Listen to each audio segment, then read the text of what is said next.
Hello and welcome back to my channel. हम लोग Paradise Lost पढ़ रहे हैं। आज हम पैराडाइज लोस्ट की बुक नंबर 11 पढ़ेंगे। बुक 10 तक हम पढ़ चुके हैं। मैनकाइंड का जो है डाउनफॉल हो चुका है और अब जो है माइकल एडम और ईव को गार्डन से निकालने आता है, यानी कि उनको जो है गार्डन अब छोड़ना पड़ेगा। तो चलिए स्टार्ट करते हैं। बुक 11 स्टार्ट होती है।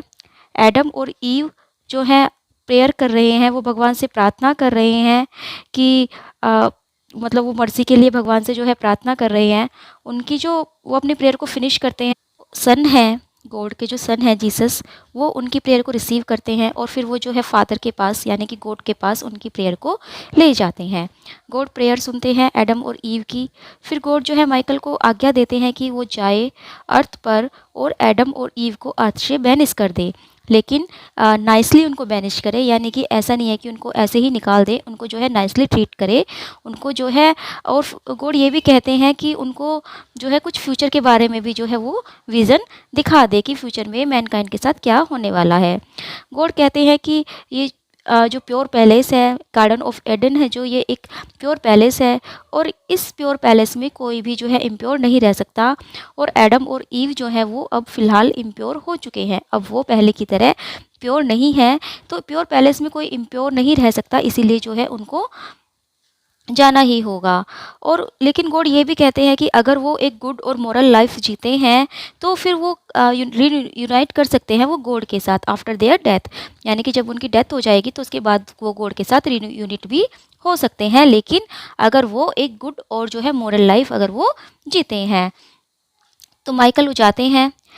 एडम और ईव जो अपनी प्रेयर फिनिश कर चुके हैं और अब उन्हें जो है होपफुल वो लग रहे हैं, उन्हें लगता है कि अब उनकी जो होप है वो पूरी हो जाएगी, उनको शायद जो है इसी गार्डन में रहने दिया जाए। फिर वो ईव से कहते हैं कि हम जो है कि सैटर्न से हम बदला ले पाएंगे। तुम जो हो, वो ईव से कहते हैं कि तुम ह्यूमन काइंड की मदर बनोगी और फिर जो है हम सैटर्न से अपना रिवेंज ले पाएंगे। हालांकि ईव अभी भी अशेम्ड है कि उसकी वजह से जो है सिन और डेथ ईडन में आ गए हैं, इस अर्थ पर जो है सिन और डेथ आ गए हैं, तो वो बहुत ज़्यादा अशेम फील कर रही है। लेकिन वो कहती है कि मैं जो हूँ गॉड की ओबे करूँगी, मैं कोशिश करूँगी कि मैं गॉड की जो है ओबे करूँ और जो है पीसफुली मैं अपना जीवन आगे जीऊँ। फिर वो एडम से कहती है कि चलो हमारे काम करने का वक्त हो गया है, हम काम करते हैं। और यहाँ पर वो ईव ये भी कहती है कि आज के बाद मैं कभी भी तुमसे अलग काम नहीं करूँगी, मैं हमेशा जो है तुम्हारे साथ ही काम करूँगी। फिर वो वर्क के लिए जैसे ही जाने वाले होते हैं तो तभी वो नोटिस करते हैं कि वो एक पिकॉक को चेस कर रहा है और लोयन जो है वो शिकार के लिए बैठा हुआ है। यानी कि बहुत ही जो पैराडाइज था, जो बिल्कुल शांत था, जिसमें सारे एनिमल्स एक साथ खेलते थे, अब वो आपस में एक दूसरे के ही जान के दुश्मन बने हुए हैं। एडम और ईव ये देखकर बहुत दुखी होते हैं। तभी जो है माइकल वहाँ पर आते हैं और माइकल जो है एडम और ईव से कहते हैं कि अब तुम्हें अब तुम्हें पैराडाइज छोड़ना पड़ेगा, अब तुम्हें जो ये पैराडाइज गार्डन है अब तुम्हें इसको छोड़कर जाना पड़ेगा। एडम और ईव जो है और ज़्यादा दुखी हो जाते हैं, लेकिन माइकल जो है उन्हें कंफर्ट करते हैं और ये कहते हैं कि जो ये पूरी अर्थ है ये पैराडाइज की तरह ही है और ये सब जो है गॉड के द्वारा ही दिया गया है और under the eye of father ही ये सब चीज़ें हैं। यानी कि गॉड जो है, गॉड की नज़र सबके ऊपर है। अगर तुम पैराडाइज में नहीं रहते हो, अर्थ पर रहते हो, तब भी तुम गॉड के जो है मतलब गॉड के सानिध्य में ही रहोगे। गॉड तुम्हारे ऊपर अपनी नज़र बनाए रखेंगे। एडम जो है दुखी होता है कि मैं अब गॉड से बातें नहीं कर पाऊँगा, क्योंकि पैराडाइज़ में जो है मैं गॉड से बातें कर पाता था, लेकिन अगर मैं पैराडाइज़ छोड़कर चला जाऊँगा तो फिर मैं गॉड से कभी बातें नहीं कर पाऊँगा। लेकिन माइकल फिर एक्सप्लेन करते हैं कि एडम जो है कहीं पर भी गॉड से बातें कर सकते हैं जहाँ भी वे जाएंगे, यानी कि वे कहीं भी चला जाए गॉड हमेशा उनके साथ रहेंगे और वो गॉड से कभी भी बातें कर सकते हैं। फिर जो माइकल हैं वो एडम से कहते हैं कि ठीक है, मैं तुम्हें कुछ विज़न दिखाऊंगा, मैं तुम्हें बताऊंगा फ्यूचर के बारे में। फिर वो ईव को कुछ सुला देते हैं, यानी कि ईव को वहीं पर सुला देते हैं और वो एडम को एक हाई हिल पर ले जाते हैं ताकि वो उन्हें ह्यूमन काइंड के कुछ विजन्स दिखा सके, फ्यूचर में जो होने वाला है वो सब एडम को दिखा सके। वो एडम की आंखों में कुछ डालते हैं और उसके बाद एडम की आंखों में जो है विज़न आने लगते हैं। एडम देखते हैं कि दो व्यक्ति हैं, एक फील्ड दिखाई देता है उन्हें और एक फील्ड में जो है दो व्यक्ति हैं वो गॉड के लिए अपनी जो है सैक्रिफाइस लेकर आए हैं, यानी कि वो गॉड को कुछ सैक्रिफाइस करेंगे। लेकिन जो गॉड है उनमें से केवल एक की जो है बलि एक्सेप्ट करता है, दूसरे की नहीं करता। तो जो वो दूसरा व्यक्ति है वो गुस्से में पहले को मार देता है। माइकल बताते हैं कि ये जो दोनों व्यक्ति हैं ये कैन और एबेल हैं। ये एडम और ईव की पहली संतान होगी, कैन और एबेल। कैन और एबेल जो थे दो भाई थे और दोनों ही जो है बहुत मेहनत करते थे। तो एक बार जो है वो मतलब डिसाइड करते हैं कि वो गॉड को कुछ सेक्रीफाइस करेंगे, जो अपनी सबसे प्यारी चीज़ है वो गॉड को वो सेक्रीफाइस करेंगे। कैन जो होते हैं वो एक फार्मर होते हैं और एबेल जो होते हैं वो शेफर्ड होते हैं। जो गॉड है वो एबेल की जो सेक्रीफाइस है वो एक्सेप्ट कर लेते हैं, कैन की नहीं, क्योंकि जो एबेल थे वो अपनी फेवरेट चीज़ लेकर आए थे, यानी कि जो उन्हें सबसे प्रिय चीज़ थी वो लेकर आए थे। जबकि जो कैन थे, कैन लेकर आए थे कुछ मतलब कुछ अन टाइप का वो लेकर आए थे।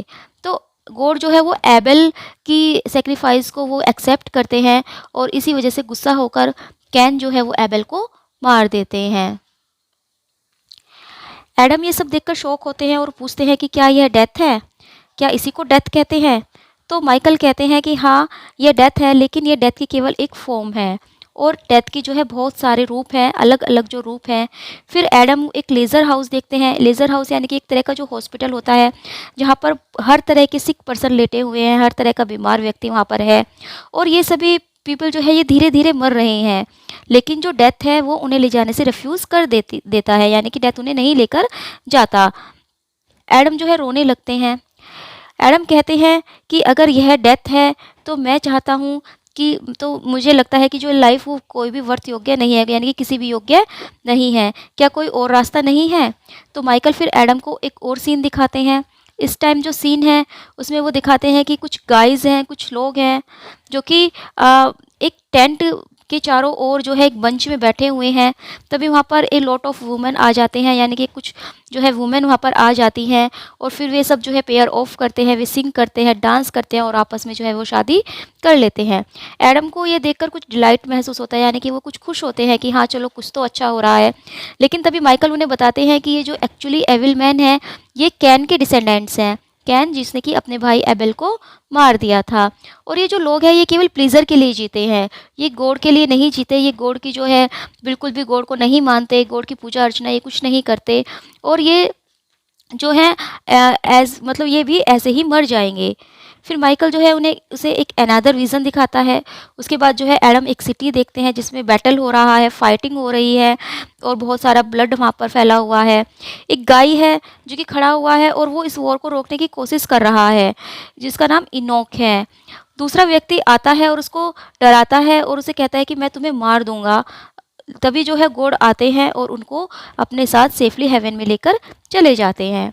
इसके बाद फिर एक सीन आता है डेथ का, जिसमें जो है मतलब जो सीन है वो चेंज होते रहते हैं। एडम जब बहुत सारे सीन देखते हैं जिसमें वो डेथ देखते हैं, डांसिंग देखते हैं, सेक्स देखते हैं, यानी कि माइकल उन्हें बताते हैं कि जो वर्ल्ड में है हर तरह की लस्ट्री और फैल जाएगी कुछ दिनों में, जो है यहाँ पर हर तरह की लस्ट, एडल्ट्री ये सभी होंगी। फिर एक सिंगल मैन को वो देखते हैं जो कि दूसरे लोगों को प्रीच कर रहा है, उपदेश दे रहा है कि वो जो लाइफ का एविल वे है उसको रोक दे और अच्छे पाथ पर वो वापस आ जाए। लेकिन कोई भी व्यक्ति उसकी बातें नहीं सुन रहा, उसकी बातों पर कोई भी ध्यान नहीं दे रहा। तो इसीलिए जो है वो सिटी से दूर चला जाता है, वो माउंटेन्स में चला जाता है और फिर वो एक बोट बनाता है, बहुत बड़ी जो है वो बोट बनाता है, एक जेंट बोट वो बनाता है जिसमें वो हर तरह के एनिमल्स को बिठाता है अर्थ से और अपनी फैमिली को वो उस बोट में बिठा देता है। तभी क्या होता है कि एक ग्रेट फ्लड आती है, यानी कि बहुत बड़ी जो है फ्लड उसमें आती है वर्ल्ड में और सब कुछ जो है वो वाइप कर देती है, सब कुछ जो है वो अपने साथ ले जाती है और क्या बचता है, केवल वो बोट बचती है जिसमें जो है वो मैन थे, मैन जिनका नाम था नोहा थे, नोहा की फैमिली थी और जो एनिमल्स नोहा ने अर्थ से इकट्ठा किए थे केवल वही बचते हैं। तो माइकल यहाँ पर बताते हैं कि गॉड जो थे वो ह्यूमन काइंड का जो सिंफुल वेज हो चुका था, यानी कि जो लोग एक गलत रास्तों पर चल चुके थे तो उनसे बहुत ज़्यादा वो एंग्री हो चुके थे, गॉड थक चुके थे। इसलिए गॉड ने जो है डिसाइड किया था कि वो पूरी अर्थ को साफ कर देंगे। और उन्हें एक वर्चुअस मैन मिला था जिसका नाम था नोहा। तो उन्होंने सोचा था कि मैं केवल नोहा से ही जो है ह्यूमन काइंड को प्रिजर्व करूँगा, क्योंकि नोहा एक नोबल मैन है, तो इसीलिए जो है उसी से अब आगे ह्यूमन काइंड चलेगी। अब जो है जब फ्लड ख़त्म होती है, यानी कि फ्लड चली जाती है, तो एडम को एक रेनबो दिखाई देता है। तो एडम अब जो है वो रेस्योर हो जाते हैं इस स्टोरी से, और वो प्रॉमिस करते हैं कि वो हमेशा जो है गॉड के वर्च्यू मतलब गॉड के जो गुण हैं और जो गॉड की जो वो ओबीडियंस है वो उसका पालन करेंगे। और वो ये भी कहते हैं कि अब अर्थ पर जो है नोहा के थ्रू जो है गॉड की ओबीडियंस और गॉड के वर्च्यू भी जीवित रहेंगे। फिर माइकल जो है एडम को बताते हैं कि इस फ्लड के बाद गॉड कभी भी जो है मैनकाइंड को डिस्ट्रॉय नहीं करेंगे, जब तक कि एंड टाइम नहीं आ जाता, जब फिर फायर जो है सब चीज़ को कंज्यूम कर लेगी। तो यहाँ पर जो है बुक 11 ख़त्म हो जाती है।